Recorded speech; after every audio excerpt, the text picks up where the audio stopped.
Have you noticed it too, that subtle tension underneath conversations lately? You meet someone for coffee and it starts light, but then it slips more into the economy, the wars, political uncertainties, headlines that never seems to pause. Even if it's not directly outside your window, it's in your phone, it's in your feed. And here's the question I have been sitting with.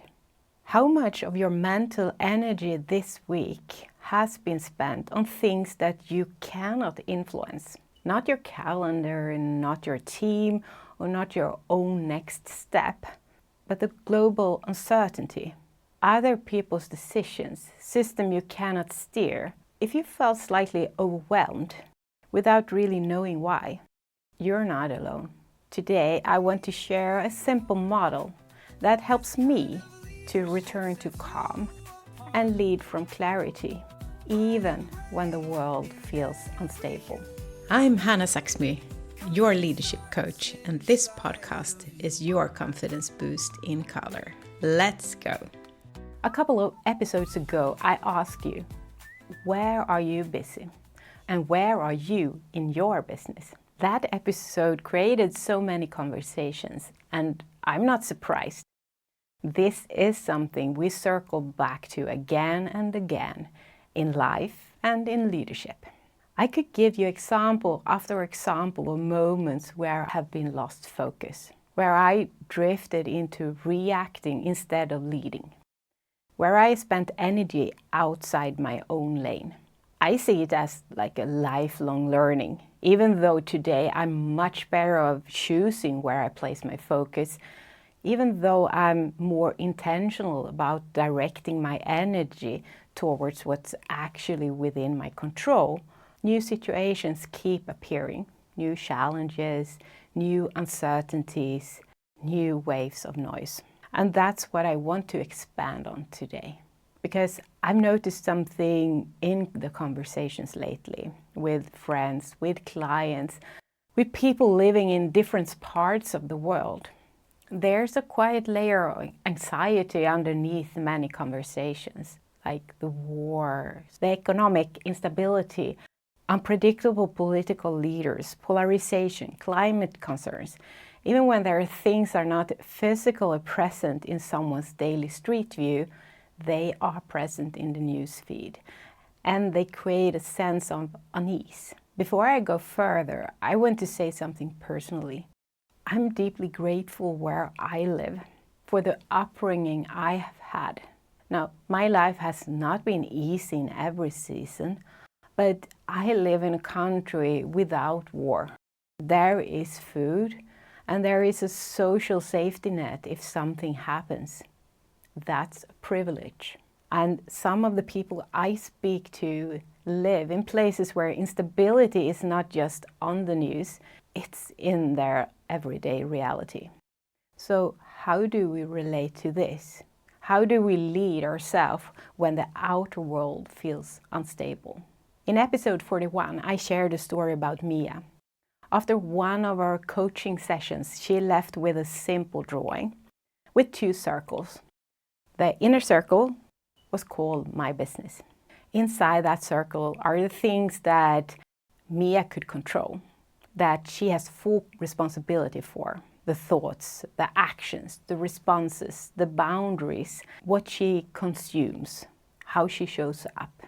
Around that circle was a bigger one, and we call that the other people business. This includes family system, workplace dynamics, organization, communities, places where she can influence, but she is not control over everything. But today I want to add a 3rd circle, outermost one, the one that holds both the others. I call it the God's business. This is a model that has originated from Byron Katie, and I've integrated it in a way that makes sense for me and my life and leadership. In that outer circle, there are things that we cannot control, not even influence, but that still affect us, like the weather, global politics, pandemics, stock markets, natural disasters. Well, let me give you a simple example, like the weather. I cannot control the weather if it rains or if it shines. My task is not to argue with the sky. It is to bring the right coat. I've traveled a lot by train in my life. Delays happen rather often. Railway failures, technical issues. Getting angry at the conductor, it doesn't move the train. Planning extra time, maybe take an earlier train, well, that's in my business. Rebooking calmly, that's in my business. Shouting, well, that's not helpful for anyone. During the global pandemic in 2020, I followed the news intensely at first. Statistics, press conferences, graphs, predictions. And the more I consumed, the more powerless I felt. I could not influence the infection curves globally. What was within my business? Following the guidelines, keeping distance, respecting restrictions. And what else? What I allowed into my mental bandwidth. So I made a conscious decision. I reduced my news intake. I became really selective about the media sources. That decision shifted something. It freed up energy I used to spend more time with my family and to join a mentoring network supporting young adults entering work life during uncertain times. I could not change the global situation, but I could contribute locally, and that mattered. Now, I want to be clear, this is not about becoming naive or ignoring suffering or disconnecting from the world. It's about discernment. If I constantly live in the outer circle, I will feel helpless. If I collapse the circles and take responsibility for everything, I will burn out. Self-leadership sometimes means setting boundaries for your own attention. Where is this thought placed? That question alone creates a time to take a breath and to pause. And when you catch yourself spiraling, ask, what circle am I in right now? Is this truly mine to carry? Or am I emotionally overreaching into something I cannot steer? And this is where I want to share something more personally. I'm a believer in Jesus. For me, prayer is not an escape from responsibility. It's a way of releasing what is not within my control and asking someone that actually has that power. In the same way, it can be a way of influencing a dear friend. It is my way of sorting and of placing things consciously in the right circle. When I fold my hands and pray, I am not saying, I will not do nothing. I'm saying, I want to do something. Guide me where I can help. And that gives me some sort of peace. It helps me to return to my inner circle. And from there, I can act. So here is your practical reflection for this week. When a worry repeats in your mind, first, identify the circle. Where does this belong? Ask yourself, what part of this is within my business? And thirdly, act there. And remind yourself, I make a difference one action at a time. Yes, even a small act, because here's something beautiful.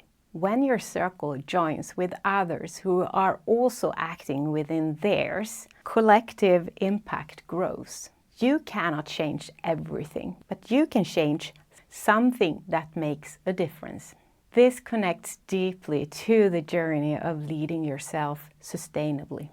The better you are on nurture yourself, making sure that you have the long-term sustainability in focus, you will be able to do important actions and contributions for a long time, one action at a time. So make sure to pause, reconnect, and act intentionally, not from panic, but more from clarity. Leadership is not about carrying the world.